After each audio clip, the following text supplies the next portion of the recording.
So, beloved Redeemer, just it's your president of the congregation, Rod Hackman, and of course, Pastor Frank here. We just are putting this message together as we meet on the Zoom application during this time of quarantine or whatever we're calling it now.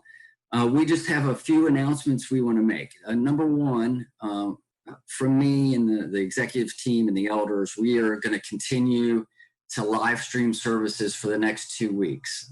Our understanding is that certainly from the federal level, they've got the 30th of April as a date to reevaluate the stay-at-home orders. And of course, it depends on each governor. So for us, we're going to do those 2 Sundays live streamed. And communion, we're going to hold communion in advance for just a little bit, probably for that same period until we kind of see what shakes out here over the next couple of weeks. If something changes in this regard, especially if they lift it and we can meet, we of course will get back on here and get in touch with everybody. And then of course we have a second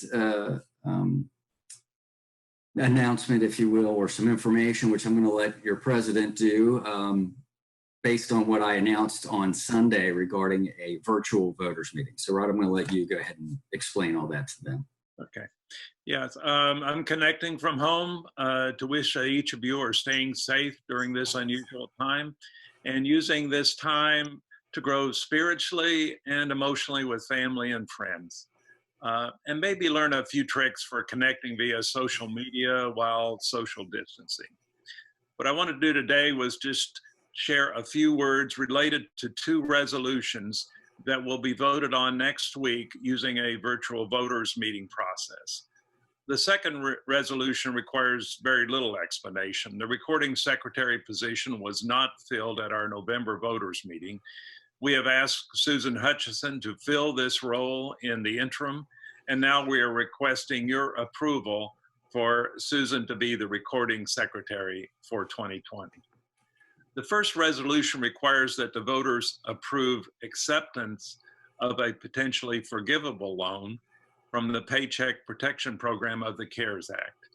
This program to help small businesses and nonprofits, such as religious organizations, to cover basic fixed expenses during this major disruption. A few points are that, number one, there is no guarantee that funds will be available.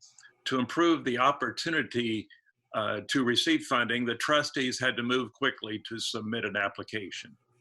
Number two, there is a very high probability that the loan will be 100% forgiven and no repayment will be required.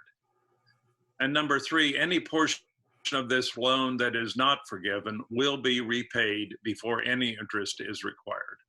All of this is covered in more detail in the background information that is shared. And my encouragement is that you approve both resolutions using any of the 3 methods that are shared in this communication. God's blessings for each of you, and stay safe. Thank you very much. And everybody, God bless you. And we'll hopefully see each other face to face sooner than later.